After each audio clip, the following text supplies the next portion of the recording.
Baik, selamat pagi. Hari ini kita akan masuk ke materi perkenalan akuntansi sektor publik. Materi kita hari ini adalah kita akan berkenalan ya dengan yang namanya OSP. Apa itu OSP?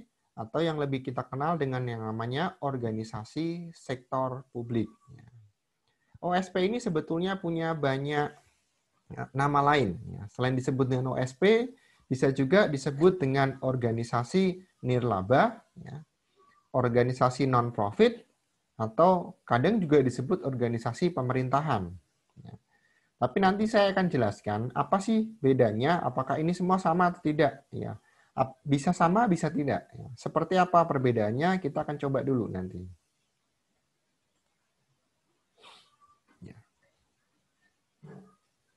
Kita akan lihat dulu definisinya yang dinamakan OSP. OSP itu adalah sebuah entitas ekonomi. Jadi dia bukan entitas akuntansi ataupun entitas dari manajerial, bukan. Dia adalah entitas ekonomi, artinya adalah satu kesatuan unit usaha, baik usaha yang sifatnya bisnis ataupun non-bisnis.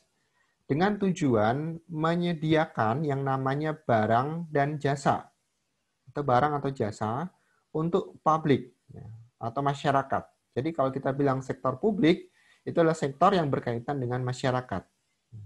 Tujuannya dia ditetapkan sesuai dengan undang-undang, yaitu mensejahterakan masyarakat dan bukan mencari keuntungan finansial. Berarti organisasi sektor publik ini adalah organisasi yang memang ditujukan untuk melakukan pelayanan kepada masyarakat. Pak, apakah keuntungan finansial itu tidak boleh dilakukan di sektor publik? Ya, boleh ya, tetapi itu bukan tujuan yang utama. Jadi tujuan dia yang utama adalah mencapai yang namanya kesejahteraan masyarakat. Kondisi dari OSP itu didasarkan pada dua kriteria. Yang pertama adalah dia harus menyediakan barang atau jasa miliknya publik. Misalnya apa? Jalan, jembatan, gitu kan, pendidikan, kesehatan, dan sebagainya. Dan dia dibutuhkan untuk membuat rekayasa struktur sosial. Artinya struktur sosial itu adalah untuk meningkatkan pembangunan, ya, untuk kesejahteraan masyarakat, mencerdaskan bangsa, sesuai dengan tujuan dasar yang ada di dalam Undang-Undang Dasar 1945. Kemudian, kalau kita berbicara mengenai organisasi, ya, di dunia ini atau bahkan di Indonesia pun sama, kita punya dua kelompok organisasi.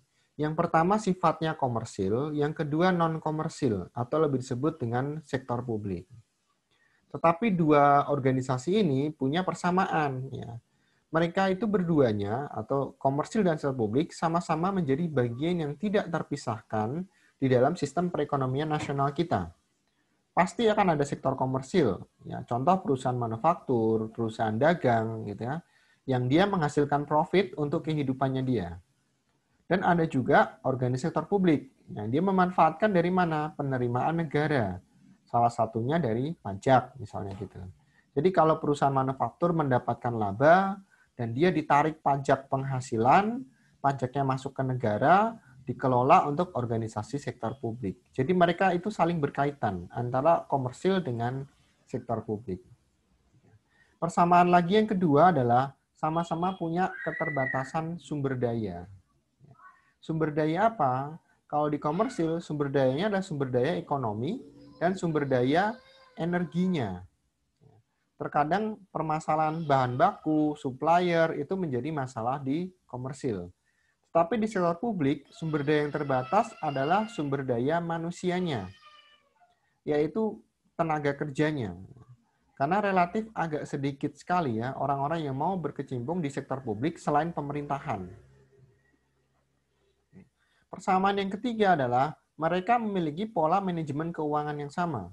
Ada laporan keuangan itu dilakukan untuk perusahaan komersil maupun pemerintahan. Laporan keuangan pemerintah misalnya. Ada juga auditing untuk komersil, ada juga audit untuk pemeriksaan keuangan negara. Nah, dan yang terakhir, dalam beberapa hal, artinya tidak semuanya, itu punya output produk yang sama, baik sektor komersil maupun sektor publik. Contohnya apa? Misalnya rumah sakit. Ada rumah sakit pemerintah, ada rumah sakit swasta. Sekolah. Ada sekolah negeri, ada sekolah swasta. Ya. Itu contoh-contoh yang real, yang dekat dengan kita. Selain ada persamaan, terdapat juga perbedaan antara dua organisasi tersebut, baik yang komersil maupun sektor publik. Ya. Ada 3 perbedaan yang bisa kita angkat. Yang pertama adalah tujuan organisasi. Kalau komersil jelas, ya, dia akan mencari profit. Sedangkan sektor publik, sesuai dengan definisinya tadi, untuk mencapai kesejahteraan masyarakat, bukan mencari profit. Ya. Sumber pendanaan pun berbeda. Kalau perusahaan komersil, kalian belajar di akuntansi, didapatkan dari saham. Kalau sektor publik, bukan dari saham.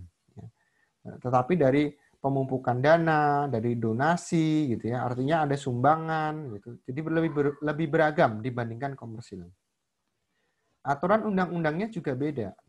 Kalau perusahaan komersil biasanya atau paling banyak diatur oleh Undang-Undang Nomor 40 Tahun 2007 mengenai perseroan terbatas. Karena untuk organisasi komersil biasanya menggunakan bentuk PT. Sedangkan untuk sektor publik aturannya relatif sangat banyak. Nanti selama perkuliahan berjalan, kita akan melihat beberapa aturan-aturan yang terkait dengan sektor publik. Nah, kita akan lebih mengerucut ke sektor publiknya saja. Apa yang dimaksud dengan sektor publik, kita bisa lihat dari ciri-ciri organisasinya. OSP itu tidak memiliki keuntungan finansial. Jadi kalau ada OSP yang mereka bilang saya ini OSP atau saya ini organisasi publik, tetapi dia masih mencari keuntungan, itu perlu dipertanyakan. Mereka boleh mencari keuntungan, tapi mereka harus punya sumbangsih yang utama untuk kesejahteraan masyarakat. Yang kedua, dimiliki secara kolektif oleh publik. Karena nama sektor publik berarti kepemilikannya harus lebih besar itu dari sektor publiknya atau dari masyarakat. Biasanya minimal 50% plus 1 dimiliki oleh negara. Sisanya boleh bisnis, boleh masyarakat umum gitu ya. Kemudian kepemilikannya tidak dalam bentuk saham yang diperjualbelikan.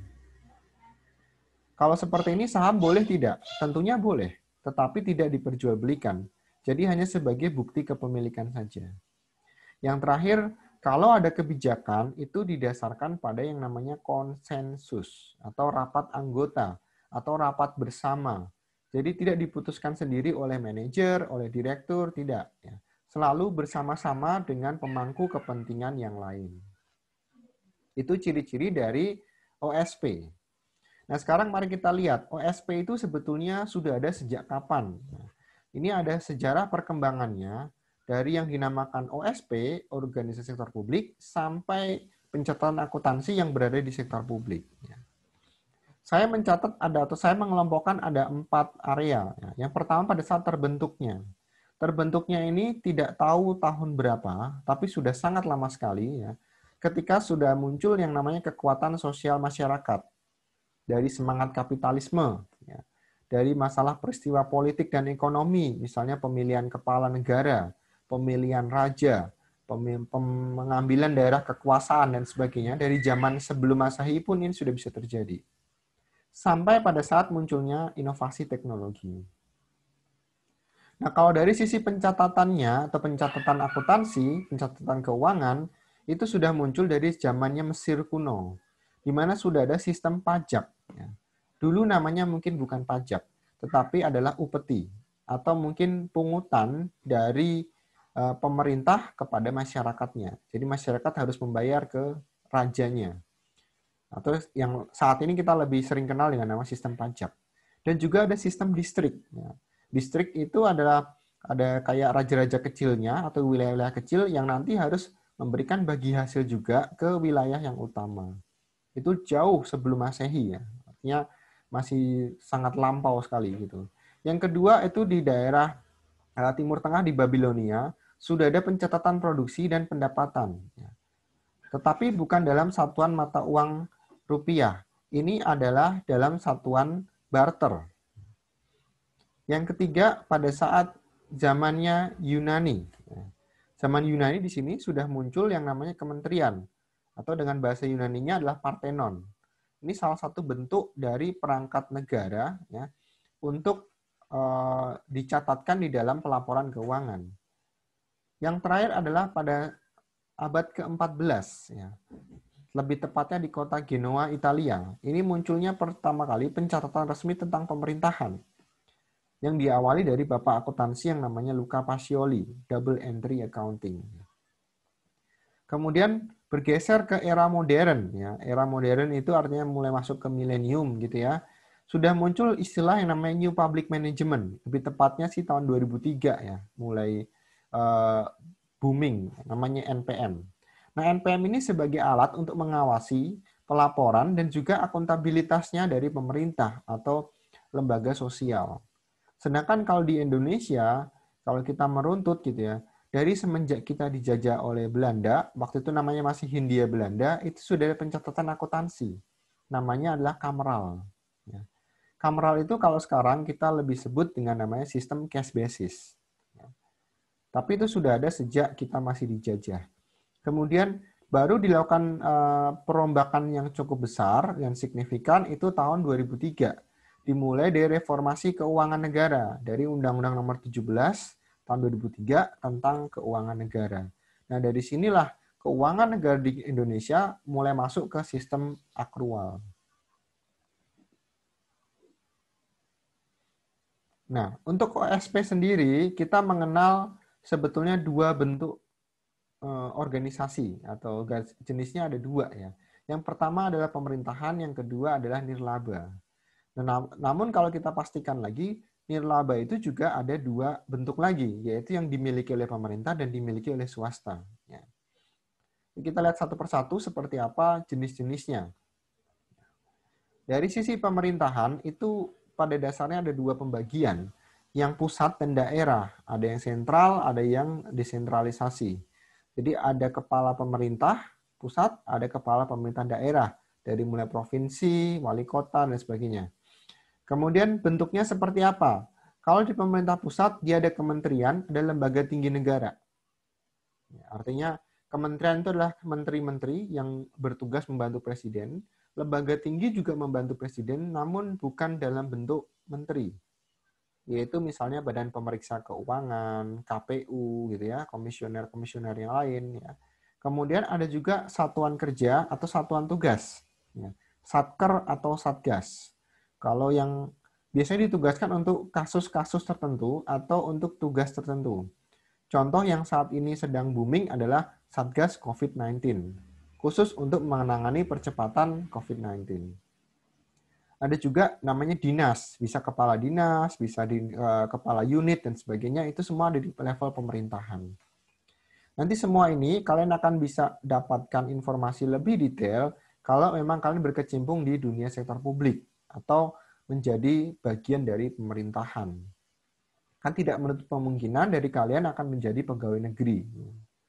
Yang kedua adalah bentuk nirlaba. Nirlaba ini sebetulnya organisasi yang tidak mencari keuntungan. Nah, kalau kita lihat posisinya, pemerintah dan swasta, ini hanya berbeda kepemilikan saja. Outputnya kurang lebih sama. Di sini ada universitas, di sini ada juga universitas. Universitas miliknya nirlaba pemerintah itu artinya mengacu ke universitas negeri. Sedangkan kalau ini universitas swasta. Rumah sakit mengacu dari pemerintah, ya rumah sakitnya pemerintah. RSU atau RSUD atau RSU yang lain. Kemudian kalau swasta ya miliknya swasta. Biasanya sesuai dengan namanya. Misalkan Rumah Sakit Siloam, contohnya. Yayasan pun sama. Yayasan pemerintah, misalnya Badan Amil Zakat, kemudian Yayasan Dana Pensiun, itu punya pemerintah. Kalau swasta sesuai dengan yayasan swastanya. Misalkan Yayasan Pita Kuning, Yayasan Kanker Indonesia, gitu. Yayasan Orang Tua, dan sebagainya. Dan ada badan layanan atau kegiatan sosialnya.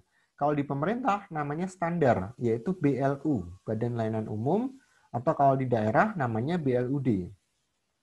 Sama, hanya beda lokasi. Yang satu di ibu kota, yang lainnya di daerah. Contoh BLU, Badan Layanan itu adalah mode transportasi yang kita kerjakan sekarang, kita dapatkan saat ini. Transjakarta maupun MRT maupun KRL. Itu adalah aktivitas yang melayani masyarakat dan kalian mendapatkan subsidi biaya, itu BLU. Kalau di daerah seperti apa? Ada Trans Jogja, ya. Ada BIS Jogja Solo Semarang atau Joglo Semar. Itu Badan Umum Layanan Daerah. Kalau di swasta namanya LSN atau Lembaga Bantuan Hukum. Dengan berbagai macam bentuknya. Banyaklah contoh-contohnya kalau kita bisa lihat. Nah, kita lihat satu persatu ya. Dari yang paling terbesar, yaitu pemerintahan. Kenapa paling besar? Ya, karena hampir semua sektor publik itu pasti ada perwakilan pemerintah. Seperti apa bentuknya? Bentuknya pada dasarnya ada dua. Ada dua, yaitu pemerintah pusat dan pemerintah daerah. Pemerintah pusat itu penguasa tertingginya adalah presiden, di mana presiden ini akan dibantu oleh lembaga tinggi negara seperti MPR, DPR, kementerian maupun Badan Pemeriksa Keuangan sebagai bentuk evaluasi. Kemudian khusus untuk DPR, ya. DPR punya hak khusus, yaitu hak interpelasi, hak angket, dan hak menyatakan pendapat atas keputusan-keputusan yang dilakukan oleh kepala negara atau kepala pemerintahan.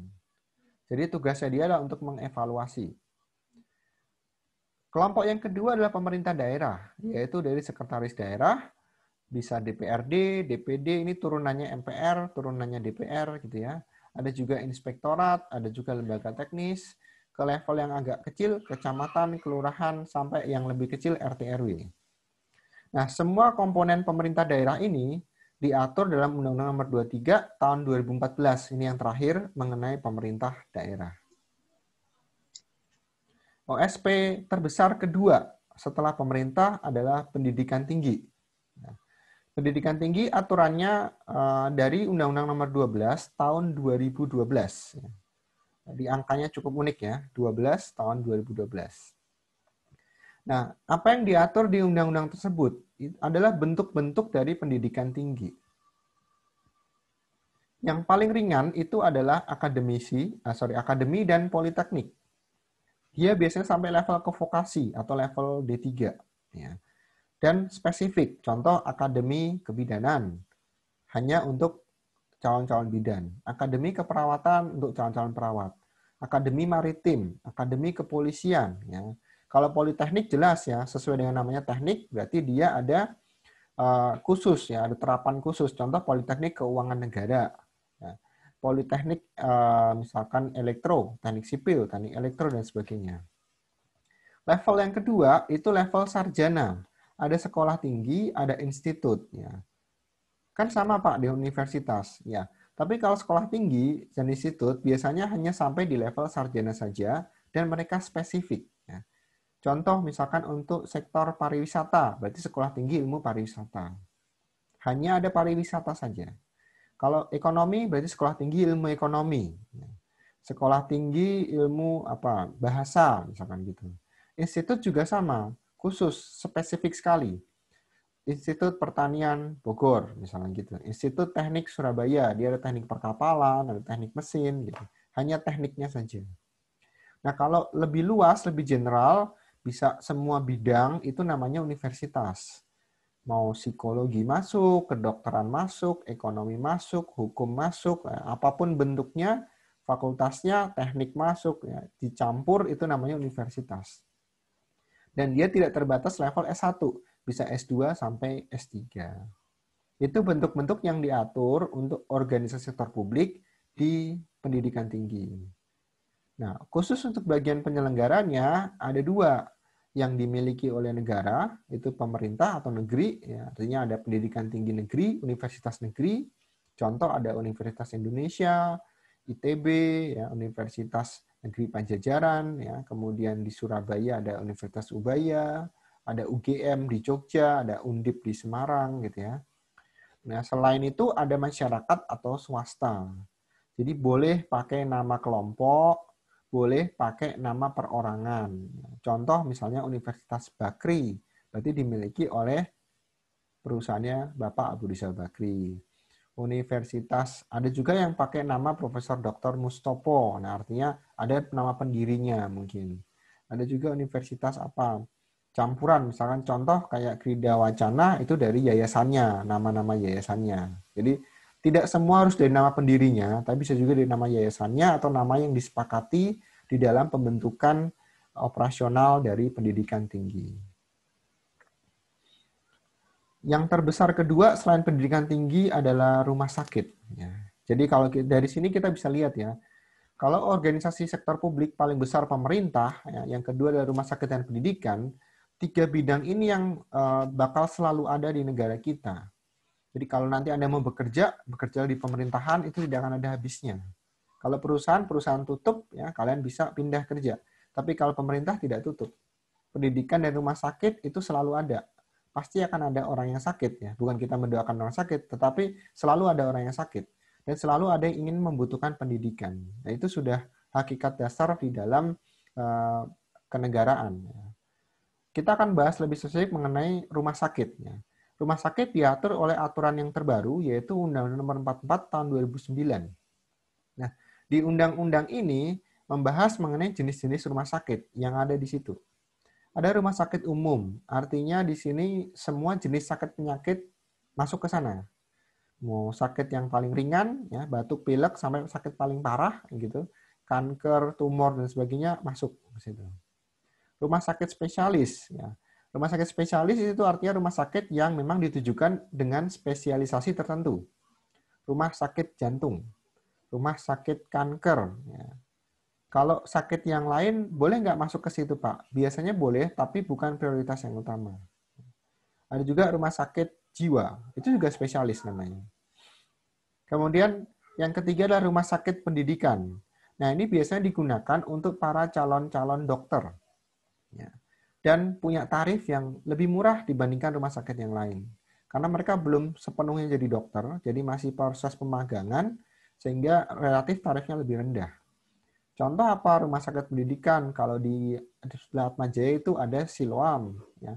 Kemudian yang di Grogol itu ada rumah sakit gigi dan mulut. Itu untuk Fakultas Kedokteran Giginya Trisakti. Ya. Jadi ada untuk para calon-calon dokter. Rumah sakit punyanya lembaga, berarti sesuai dengan nama lembaganya.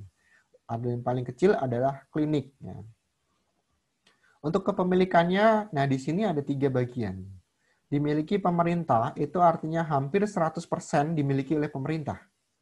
Contoh rumah sakit umum daerah, RSUD, dan rumah sakit umum pemerintah, RSUP. RSUPP, misalnya rumah sakit umum pusat Pertamina. Gitu. Kemudian ada juga yang namanya BLU atau BLUD. Nah, rumah sakit yang BLU ini, 50% plus 1 itu dimiliki pemerintah. Sisanya dimiliki masyarakat, dimiliki bisnis, dan dimiliki yang lain. Artinya tidak 100% dari pemerintah, namun pemerintah tidak bisa turut serta intervensi untuk menjalankan rumah sakit tersebut. Kalau di dekat kita tahu ada yang namanya RSCM, Rumah Sakit Cipto Mangunkusumo. Harapan kita, ya, di Bandung ada Hasan Sadikin, di Semarang ada Rumah Sakit Karyadi, di Jogja ada Dr. Sarjito, itu BLU dan BLUD. Dan seterusnya ada rumah sakit swasta. Yang dimiliki swasta biasanya kepemilikannya tunggal oleh grup bisnis atau oleh individu. Nah, OSP yang berikutnya apa? Yang cukup banyak di sekeliling kita adalah yayasan. Yayasan ini punya aturan dasar, yaitu di Undang-Undang Nomor 28 Tahun 2004. Yayasan ini hanya boleh dibikin jika dan hanya jika punya 3 tujuan.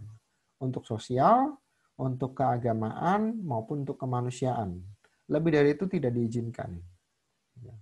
Sedangkan untuk aturan mainnya nanti silakan dibaca. Kita tidak terlalu banyak mendalam di sini, gitu ya. Yang terakhir untuk OSP yang kita perlu perkenalkan adalah partai politik atau parpol. Ya. Mau tidak mau, suka tidak suka, ini ada di sekeliling kita. Gitu. Apalagi kalau masa pemilu atau pilkada, kita akan mengenal berbagai jenis partai politik. Ya. Dan ternyata itu ada aturan mainnya. Yang terbaru adalah Undang-Undang Nomor 2 Tahun 2011. Mengatur berapa minimum anggota yang harus tersedia, bagaimana cara membuat pengurus cabang, pengurus pusat, pengurus daerah, itu semua ada diatur di sana. Nah, untuk lebih detailnya ini nanti kalian akan pelajari kalau memang kalian berminat di bidang ilmu politik. Ya. Artinya ilmu kita, ilmu akuntansi itu bersinggungan atau sektor publik itu bersinggungan dengan banyak sekali aktivitas yang di luar dari akuntansi. Tetapi kita akan lebih menyoroti ke bagian akuntansinya saja. Itu demikian yang saya perlu jelaskan mengenai pengenalan organisasi sektor publik.